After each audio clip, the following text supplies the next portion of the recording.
धीरज नहीं।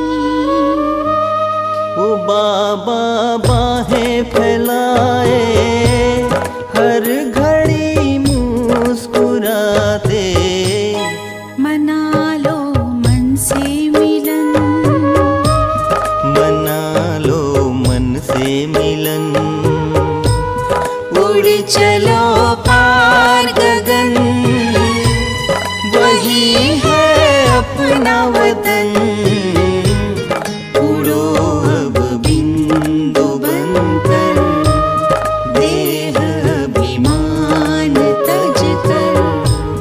उड़ो अब बिंदु बनकर। ओम शांति। Good morning.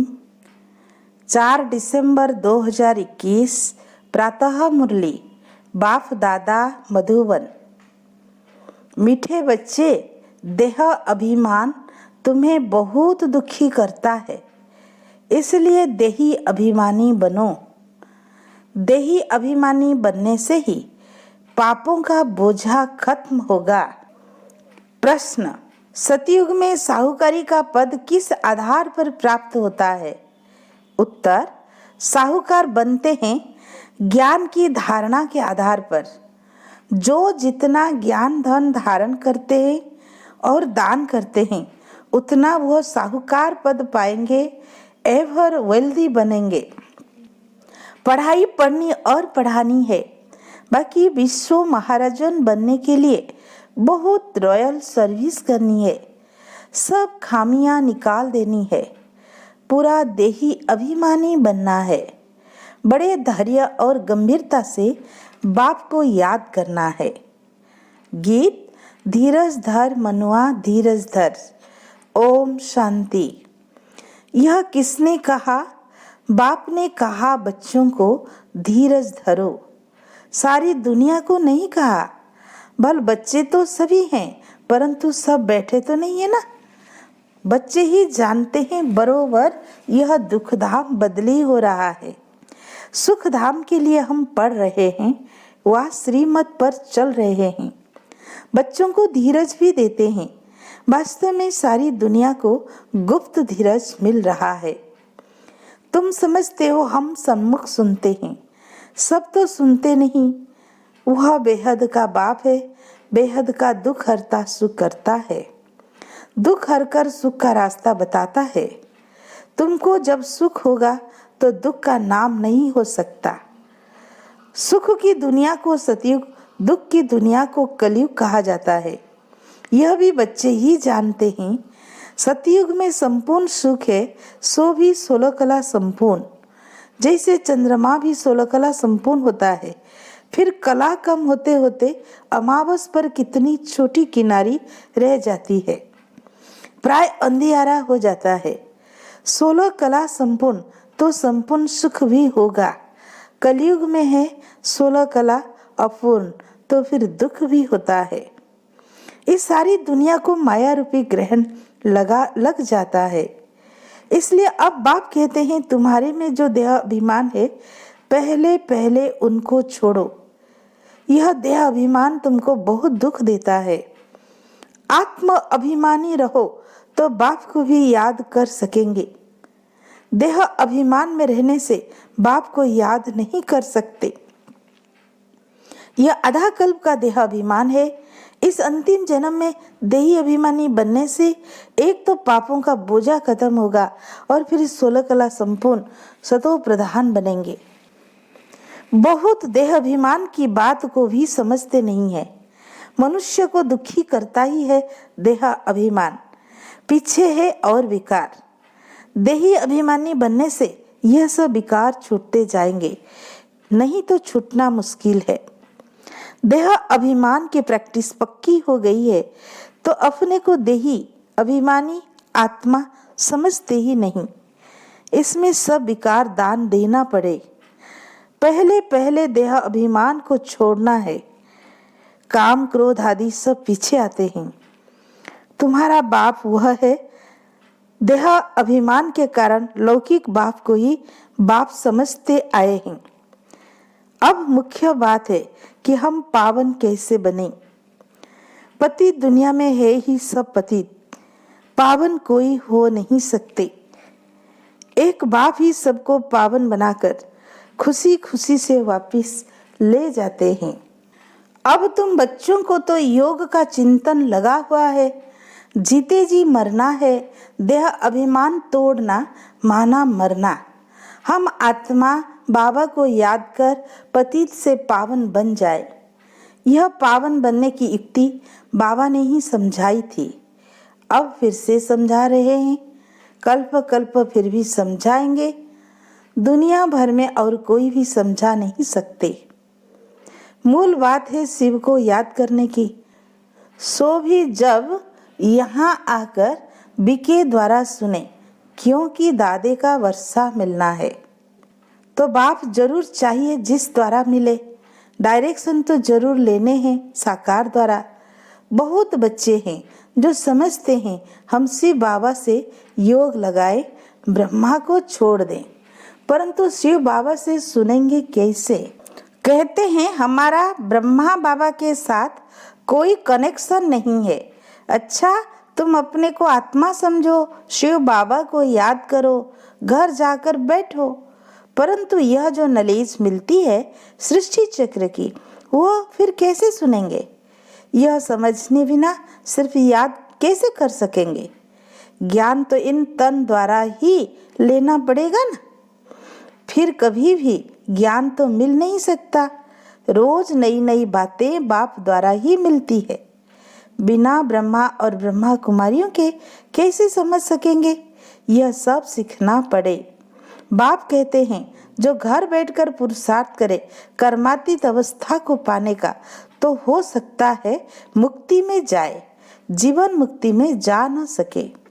ज्ञान धन धारण कर और दान करेंगे तो धनवान बनेंगे, नहीं तो एवर वेल्दी कैसे बनेंगे। मुरली का भी आधार जरूर लेना पड़े। पढ़ाई तो पढ़नी है ना। ऐसे बहुत आएंगे, सिर्फ लक्ष्य लेकर जाएंगे मुक्ति में। तुम सब मनुष्य मात्र को समझाते हो कि तुम सिर्फ बाप को याद करो तो सतो प्रधान पवित्र बन जाएंगे।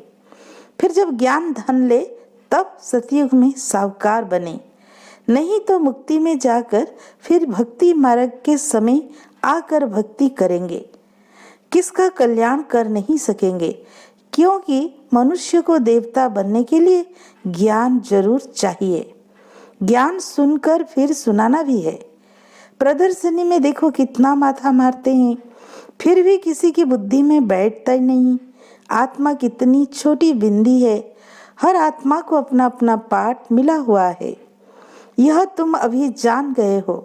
सब मनुष्य मात्र पाठधारी है, यह बना बनाया खेल है। पुरानी दुनिया का विनाश भी होना है। गाया हुआ है, राम गयो रावण गयो। कोई भी जाएगा, परंतु बच्चों को दुख नहीं हो सकता। तुम जानते हो यह बना बनाया ड्रामा है, सबका विनाश तो होना ही है। किंग क्वीन साधु संत सब मरेंगे, फिर कौन बैठ उनकी मिट्टी उठाएंगे? यह तो किसी का नाम भला करने के लिए करते हैं, इसमें कोई फायदा नहीं रखा है, ना कोई उनकी आत्मा को सुख मिलता है। मनुष्य तो भक्ति मार्ग में जो कुछ करते हैं सब बेसमझी से। अभी तुमको बाप कितना सेंसिबल बनाते हैं। घड़ी घड़ी इन चित्रों को आकर देखना चाहिए, तो हमको बाबा पढ़ाकर क्या बना रहे हैं। परंतु किसकी तकदीर में नहीं है तो अमल नहीं करते। बाबा बहुत कुछ समझाते हैं जिस पर अमल करना चाहिए। बाप का बच्चा बनकर सर्विस नहीं कर सकते। बाप तो है ही कल्याणकारी। कई बच्चे तो बहुतों का और ही अकल्याण करते रहते हैं। जिनकी कुछ भावना भी होती यहाँ के लिए, उनकी भावना भी उड़ा देते हैं। ऐसे ऐसे विकर्म भी करते हैं। भूतों की प्रवेशता होती है ना, इसलिए गायन भी है, सतगुरु के निंदक ठोर न पाए। इसमें बाप दादा दोनों आ जाते हैं। निराकार को तो कोई कुछ कर न सके, उनको क्या कहेंगे? यह तो भक्ति मार्ग में कह देते थे, भगवान ही दुख देते हैं, सो भी अज्ञान के कारण। ऐसे समझते थे। अब तो बच्चे जानते हैं अज्ञानवश कितना बाप का तिरस्कार करते हैं। ऐसा कोई नहीं जो तमो प्रधान को शतो प्रधान बनाए और ही उल्टी मत देते हैं कि परमात्मा सर्वव्यापी है। मनुष्य कितना मूंझ जाते हैं। तब कहते ब्रह्मा के तन में परमात्मा कैसे आ सकता है? फिर किसके तन में आए? कृष्ण के तन में आए। तो फिर ब्रह्मा कुमार कुमारियां कैसे बने? वो तो फिर दैवी कुमार कुमारियां बन जाएंगे। ब्राह्मण तो जरूर ब्रह्मा कुमार और कुमारियां होंगे। ब्राह्मणों के बिना तो बाबा कुछ कर न सके, इसलिए इनका चित्र तो जरूर देना पड़े। यह ब्रह्मा भी ब्राह्मण है, प्रजापिता ब्रह्मा तो चाहिए भारत में। दिन प्रतिदिन ब्रह्मा का साक्षात्कार घर बैठे बहुतों को होता रहता है। वृद्धि होती जाएगी। जिनका पाठ होगा तो फिर बहुत भागेंगे। बहुत लोग समझते हैं भगवान कोई रूप में होगा जरूर। साक्षात्कार भी परमपिता परमात्मा के सिवाय कोई करा नहीं सकता। शिव बाबा ब्रह्मा द्वारा ही स्थापना करते हैं, ज्ञान देते हैं और ब्राह्मण धर्म भी रचते हैं। ब्राह्मणों का धर्म जरूर चाहिए, वह है ऊंचते ऊंच। प्रजापिता ब्रह्मा तो बहुत ऊंचा है ना, उनको कहेंगे नेक्स्ट गॉड। सूक्ष्म वतन में दूसरा कोई तो है नहीं। ब्रह्मा द्वारा स्थापना होगी, बस ब्रह्मा फिर देवता बन जाते।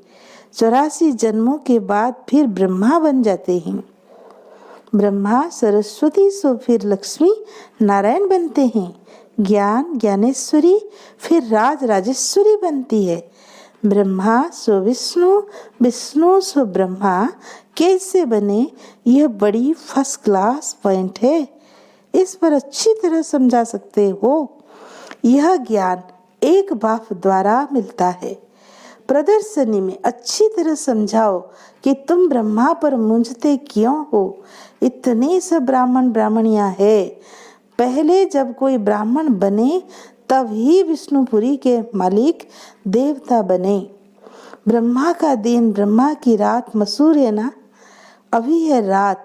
ऐसे ऐसे चित्रों के सामने बैठ प्रैक्टिस करो।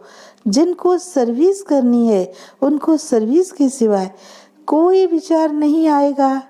सर्विस पर एकदम भागते रहेंगे। बुद्धि में ज्ञान टपकता हो, अच्छी रीति झोली भरी हुई हो, तब तो उछल आएगी। सर्विस पर एकदम भागते रहेंगे। ज्ञान हो और समझा न सके, यह तो हो ही नहीं सकता। तब ज्ञान किस लिए लेते हैं? लेना है तो दान करना है। दान नहीं करते, आप समान नहीं बना सकते, तो ब्राह्मणी क्या ठहरा? 3rd grade. 1st ग्रेड ब्राह्मणों का धंधा ही यह है। बाबा रोज बच्चों को समझाते हैं, सर्विस और डिसर्विस यह बच्चों से ही होता है। अगर सर्विस नहीं कर सकते तो जरूर डिसर्विस करते होंगे। अच्छे अच्छे बच्चे कहाँ भी जाएंगे तो जरूर सर्विस ही करेंगे। जब ज्ञान कंप्लीट हो जाएगा तो कोई अनन्य बच्चों से भूल नहीं होगी, तब ही माला के दाने बनेंगे। मुख्य है 8 दाने। इम्तिहान भी बड़ा भारी है ना। बड़े इम्तिहान में हमेशा थोड़े पास होते हैं, क्योंकि गवर्नमेंट को फिर नौकरी देनी पड़ती है। बाबा को भी विश्व का मालिक बनाना पड़े, इसलिए थोड़े ही पास होते हैं। प्रजा तो लाखों हो जाती है, इसलिए बाबा पूछते हैं, महाराजा बनेंगे या प्रजा में साहूकार बनेंगे या गरीब बनेंगे? बोलो क्या बनेंगे? महाराजाओं के पास दास दासियां तो बहुत होती है, जो फिर दहेज में भी देते हैं। नौकरी का भी ख्याल नहीं कर सर्विस पर भागते हैं। कोई तो नौकरी नहीं होते भी सर्विस नहीं करते।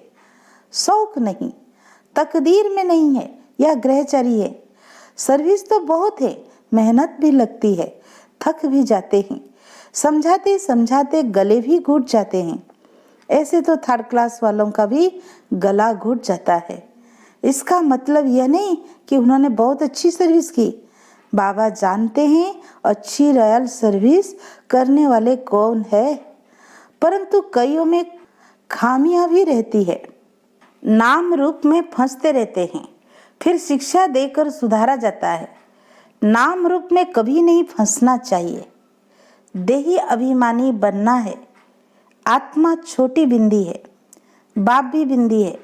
अपने को छोटी बिंदी समझ और बाबा को याद करना बहुत मेहनत है। मोटे हिसाब में तो कह देते, शिव बाबा हम आपको बहुत याद करते हैं, परंतु एक्यूरेट बुद्धि में याद रहनी चाहिए। बड़ा धैर्य व गंभीरता से याद करना होता है। इस रीति कोई मुश्किल याद करते हैं, इसमें बहुत मेहनत है। अच्छा, मीठे मीठे सिक्की लदे बच्चों प्रति माता पिता बाप दादा का याद प्यार और गुड मॉर्निंग। रूहानी बाप की रूहानी बच्चों को नमस्ते। हम रूहानी बच्चों की रूहानी बाप दादा को याद प्यार गुड मॉर्निंग नमस्ते नमस्ते। प्यारे बाप दादा को दिल से शुक्रिया शुक्रिया शुक्रिया। धारणा के लिए मुख्य सार। 1st पॉइंट, अपनी झोली ज्ञान रत्नों से भरपूर कर दान करना है। इसी धंधे में बिजी रह 1st क्लास ब्राह्मण बनना है। 2nd पॉइंट, कल्याणकारी बाप के बच्चे हैं, इसलिए सबका कल्याण करना है। किसी की भावना को तोड़ना, उल्टी मत देना, यह अकल्याण का कर्तव्य कभी नहीं करना है। आज का वरदान, आत्मिक उन्नति के साधन द्वारा सर्व परिस्थितियों पर विजय प्राप्त करने वाले अकाल मूर्त भव। जैसे शरीर निर्वाह के लिए अनेक साधन अपनाते हो, ऐसे आत्मिक उन्नति के भी साधन अपनाओ। इसके लिए सदा अकाल मूर्त स्थिति में स्थित होने का अभ्यास करो।